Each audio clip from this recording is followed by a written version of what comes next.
Welcome to another of my videos where I work through and explain A-level Physics multi-choice questions.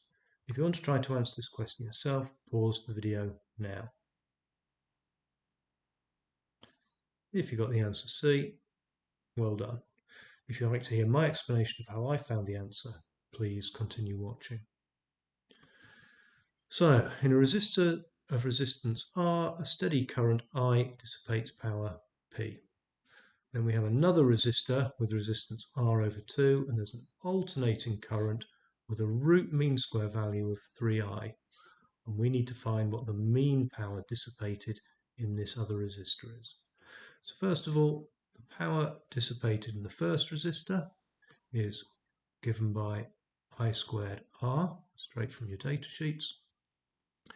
The power dissipated in an alternating current, or the average power dissipated, is equal to the root mean square value of current squared multiplied by resistance. So in this particular case, I can just use 3I all squared, because it's 3 times the current, multiplied by half the resistance. Let's just rewrite that. So PA is equal to 9 I squared R all over 4. Just check that you're happy that those two equations are equivalent to each other. Now, why did I write this out in this odd way? Because I squared over R, we've already got here, and that was equal to the power through this first resistor.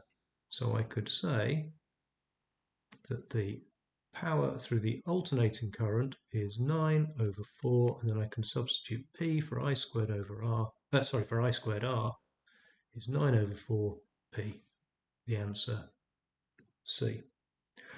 I hope you enjoyed watching this video. I hope you found it useful. Please subscribe, please press the like button, and please share and watch more of them in the series.